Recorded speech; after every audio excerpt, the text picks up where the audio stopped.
នេះប្រកាសជាបុរសដែលបំផុតដែលខ្ញុំធ្លាប់បានឃើញហើយដោយគាត់ជាប់នៅតំបន់ខ្ពង់រាបនៃប្រទេសចិនលីយ៉ាហើយគាត់បានប្រើត្រឹមតែកង់ឡានចាស់មួយប៉ុណ្ណោះដើម្បីចុះពីតំបន់ខ្ពង់រាបមកដល់វាលទំនាបបន្ទាប់ពីចុះចតដោយសុវត្ថិភាពគ្រូបានកំណត់ទីតាំងដ៏ល្អឥតខ្ចោះសម្រាប់សាងសង់ដោយសារផ្ទះកង់ឡានដែលគាត់បានសង់លើកមុនមិនអាចទប់ទល់នឹងការបុករបស់ជ្រូកព្រៃបានដូច្នេះដើម្បីឲ្យគាត់អាចស្នាក់នៅដោយសុវត្ថិភាពជាងមុខគាត់បានសម្រេចចិត្តប្រើកង់ឡានចាស់នៅទីនេះដើម្បីបង្កើតជាជម្រកក្រោមដីដែលសូម្បីតែសត្វព្រៃក៏រកមិនឃើញដែរគាត់បានជីករណ្ដៅរាក់ដែលមានជម្រៅប្រហែល10សង់ទីម៉ែត្រនៅលើជម្រាលដីឥឡូវនេះគាត់បានលើកកង់ឡានមកហើយដាក់វាចូលទៅក្នុងរណ្ដៅរាក់នោះយ៉ាងល្អឥតខ្ចោះបន្ទាប់គឺការមើលឃើញដំណើរការទាំងមូលនៃការបំផ្លាញកង់ឡានចាស់ទៅជាច្រកចូលផ្ទះប្រណិតតើអ្នកជឿទេពេលពាក់កណ្ដាលយប់គេបានឃើញពន្លឺភ្លើងចំនួន3ប៉ុន្តែគ្មាននរណាម្នាក់ដឹងថាមានមនុស្សម្នាក់លាក់ខ្លួននៅក្នុងកង់ឡានចាស់នេះទេប្រសិនបើអ្នកជាប់នៅទីនេះហើយអាចយកសម្ភារៈតែ3មុខប៉ុណ្ណោះដើម្បីរស់នៅទីនេះរយៈពេល3ថ្ងៃតើអ្នកនឹងយកអ្វីខ្លះសូមនិយាយដោយក្លាហានខ្ញុំក៏ហ៊ានទីប្រាប់អ្នកដែរថាតើសម្ភារៈដែលអ្នកយកអាចឲ្យអ្នករស់នៅទីនេះបាន3ថ្ងៃដែរឬទេតើអ្នកឃើញរន្ធដែលគាត់កំពុងជីកនេះទេនេះគឺជាគន្លឹះសំខាន់ដែលកំណត់ថាតើគាត់អាចបន្តរស់នៅទីនេះនៅយប់នេះបានឬអត់នៅពេលដែលមាត់រន្ធជិតរួចរាល់ខ្លួនប្រាណរបស់គាត់បានផ្ដល់សញ្ញាឲ្យគាត់បំពេញថាមពលនៅក្នុងកាបូបស្ពាយរបស់គ្រូមានដំឡូងពាក់កណ្ដាលកាបូបវាមិនត្រឹមតែងាយស្រួលរក្សាទុកប៉ុណ្ណោះទេថែមទាំងមិនងាយខូចទៀតផងដែលអាចចាត់ទុកថាជាអាហារដែលអ្នករកទីហោស្ថានចូលចិត្តបំផុតបន្ទាប់ពីខ្ចប់ដោយក្រដាសអាលុយមីញ៉ូមគ្រាន់តែបោះវាចូលក្នុងភ្លើងធ្យូងក៏បានហើយភ្លាមនោះគាត់បានត្រឡប់ចូលទៅក្នុងរូងភ្នំហើយបានកែសម្រួលរន្ធខ្យល់ដ៏សំខាន់នោះបន្ទាប់មកគាត់បានមកដល់ជម្រាលភ្នំតម្រង់ទៅមាត់រន្ធតូចនោះហើយចាប់ផ្ដើមជីកនៅពេលដែលគាត់កំពុងផ្ដោតលើការងារដីគាត់បានធំក្លិនក្រអូបឈ្ងុយដែលមិនអាចទប់ទល់បានចូលទៅក្នុងច្រមុះរបស់គាត់បានមកដល់មុខភ្លើងធ្យូងហើយបើកដំឡូងដែលរុំដោយក្រដាសអាលុយមីញ៉ូមវាត្រូវបានអាំងរហូតដល់មានពណ៌ដូចស្ករអំពៅលាយ caramel គ្រូបានប្រើសារធាតុម្សៅ carbohydrates ដើម្បីបំពេញថាមពលរាងកាយរបស់គាត់យ៉ាងច្រើននៅពេលនេះគាត់គិតថាប្រសិនបើគាត់អាចធ្វើផ្ទះតូចនេះបាននៅយប់នេះអាហារពេលល្ងាចរបស់គាត់ត្រូវតែមានសាច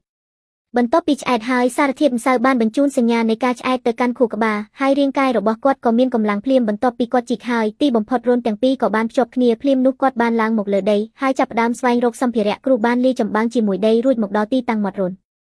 ធគាត់បានប្រើចម្បាំងនៅទីតាំងមាត់រន្ធដើម្បីបង្កើតជាបំពង់ផ្សែងរាងមូលវាមិនត្រឹមតែអាចប្រើឥទ្ធិពលបំពង់ផ្សែង chimney effect ដើម្បីបញ្ចេញផ្សែងនៅពេលដុតភ្លើងនៅខាងក្នុងប៉ុណ្ណោះទេថែមទាំងអាចការពារទឹកភ្លៀងមិនឲ្យហូរចូលមកវិញបាននៅពេលមានភ្លៀងធ្លាក់ឬព្រើធ្លាក់បន្ទាប់ពីអ្វីគ្រប់យ៉ាងរួចរាល់គ្រូត្រូវចាប់ផ្ដើមសាកល្បងថាតើបំពង់ផ្សែងអាចប្រើប្រាស់បានធម្មតាឬអត់ដូច្នេះគាត់បានប្រមូលអស់មួយចំនួនជាមុនសិនបន្ទាប់មកគាត់បានចូលទៅក្នុងរូងភ្នំហើយដុតចង្ក្រានដែលផលិតដោយខ្លួនឯងនៅខាងក្នុងបន្ទាប់ពីបន្ថែមអុសម្ដងទៀតគ្រូមិនបានឃើញផ្សែងហូរចូលមកវិញទេពេលចេញទៅខាងក្រៅដើម្បីពិនិត្យស្ថានភាពគាត់បានរកឃើញថាចង្ក្រានពិតជាបានបង្កើតឥទ្ធិពលបំពង់ផ្សែងមែនហើយផ្សែងយ៉ាងច្រើនបានបញ្ចេញចេញពីបំពង់ផ្សែងបន្ទាប់មកគ្រូនឹងប្រើឈើមូលទាំងនេះដើម្បីបង្កើតគ្រឿងសង្ហារឹមនៅខាងក្នុងរូងភ្នំដំបូងគាត់បានដុតឈើមូលពីរដើមទៅក្នុងដីដើម្បីបង្កើតជាគ្រឹះគ្រែបន្ទាប់មកគាត់បានដុតចុងខាងនៃឈើឆ្លាក់ចូលទៅក្នុងដីនៅជញ្ជាំងចំហៀងយ៉ាងប៉ិនប្រសប់ហើយចុងខាងទៀតត្រូវបានទ្រទ្រង់យ៉ាងរឹងមាំនៅលើសរឈរបង្កើតបានជារចនាសម្ព័ន្ធទ្រទ្រង់ត្រីកោណដ៏រឹងមាំបន្ទាប់ពីចនាសម្ព័ន្ធសំខាន់ត្រូវបានបញ្ចប់គាត់បានយកឈើមូលវែងជាង2ដើមមកធ្វើជាធ្នឹមបណ្ដោយដែលត្រូវបានជួសជុលស្របគ្នានៅលើស៊ុមត្រីកោណហើយត្រូវបានចងដោយខ្សែពូស្បូវហ៊ីមប្រូប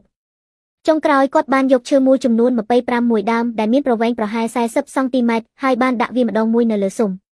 បន្ទាប់ពីដាក់រួចគ្រែឈើរឹងប្រណិតរបស់គ្រូនៅទីហោស្ថានក៏បានកាត់ឡើងគ្រែដ៏ធំនេះមិនត្រឹមតែអាចកាត់បន្ថយភាពត្រជាក់ពីដីប៉ុណ្ណោះទេថែមទាំងជាគន្លឹះសម្រាប់គាត់ដើម្បីឈានទៅដល់ការគេងប្រកបដោយគុណភាពខ្ពស់នៅយប់នេះទៀតផងដើម្បីបង្កើនសុវត្ថិភាពបន្ថែមទៀតគ្រូបានសម្រេចចិត្តប្រើប្រាស់សម្ភារៈដែលអាចរកបាននៅនឹងកន្លែងដើម្បីក្លែងបន្លំវាធ្វើឲ្យមនុស្សទូទៅរកមិនឃើញថាមានផ្ទះសម្ងាត់លាក់ទុកនៅទីនេះ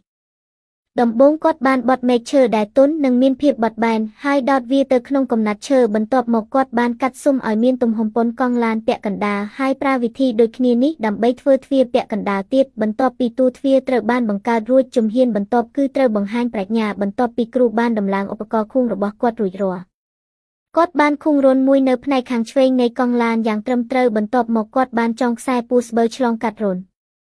ធបន្ទាប់មកគាត់បានចងចំណុចបង្វិលនៃស៊ុមទ្វារជាប់នឹងកង់ឡានយ៉ាងរឹងមាំទោះបីជាទ្វារត្រូវបានបង្កើតរួចហើយក៏ដោយក៏កង់ឡាននិងទ្វារឈើនៅតែលេចចេញនៅខាងក្រៅគ្រូសង្ឃឹមថាទ្វារនេះអាចលាក់ទុកទាំងស្រុងនៅលើជម្រាលដីនេះគាត់បានប្រមូលដើមត្រែងជាច្រើនកាត់ផ្នែកខាងលើចេញរួចចាប់ផ្ដើមត្បាញដើមត្រែងយ៉ាងតឹងណែនពីបាតនៃទ្វារឡើងទៅលើមួយស្រទាប់ម្ដងមួយស្រទាប់នៅលើស៊ុមឈើរបស់ទ្វារឥឡូវនេះនៅពេលដែលទ្វារត្រូវបានបិទតើអ្នកណាអាចគិតថានៅក្នុងកង់ឡាននេះមានផ្ទះក្រោមដីតូចមួយលាក់ទុកនៅពេលដែលមេឃងឹតគ្រូក៏ត្រូវត្រៀមអាហារពេលល្ងាចសម្រាប់យប់នេះដែរ គាត់បានយកខ្លាញ់មួយដុំចុងក្រោយពីអាហារបម្រុងរបស់គាត់កាត់វាជាដុំរួចចាប់ផ្ដើមចៀនក្នុងឆ្នាំងនៅពេលដែលខ្លាញ់ត្រូវបានរំលាយចេញមកគាត់បានហាន់ខ្ទឹមបារាំងជាចំណិតស្ដើងព្រោះខ្ទឹមបារាំងអាចបង្កើនក្លិនសាច់ឲ្យកាន់តែឈ្ងុយបន្ទាប់ពីដាក់ខ្ទឹមបារាំងហើយគាត់ក៏ចាប់ផ្ដើមបំពងដោយប្រើភ្លើងខ្លាំងក្លិនខ្ទឹមបារាំងលាយជាមួយក្លិនសាច់ធ្វើឲ្យគ្រូឃ្លានខ្លាំងនៅពេលដែលម្ហូបឆ្អិនគាត់បានចាក់ម្ហូបទាំងអស់ចូលទៅក្នុងអាហារមេដែលកម្ដៅដោយខ្លួនឯង self-feeding main course គាត់បានយួរអាហារពេលល្ងាចដ៏សម្បូរបែបរបស់គាត់ត្រឡប់ទៅក្នុងរោនតូចដែលសុវត្ថិភាពដាច់ខាតនៅពេលដែលប្រូតេអ៊ីនលាយជាមួយសារធាតុម្សៅត្រូវបានលេបចូលគ្រូមានអារម្មណ៍ថាវាពិតជាឆ្ងាញ់ខ្លាំងណាស់បន្ទាប់ពីអាហារពេលល្ងាចរាងកាយរបស់គ្រូបានអស់កម្លាំងដល់កម្រិតកំណត់ប៉ុន្តែបេះដូងរបស់គាត់ពោពេញដោយមោទនភាពដ៏ធំធេងពេលគាត់ដេកចុះគាត់មានអារម្មណ៍ស្រួលខ្លាំងណាស់អារម្មណ៍នៃការប្រើកម្លាំងពេញរាងកាយហើយបន្ទាប់មកអាចសម្រាកលក់យ៉ាងស្កប់ស្កល់នេះពិតជាមានភាពរីករាយណាស់តើអ្នកនឹងជ្រើសរើសយកសម្ភារៈ3មុខណាខ្លះ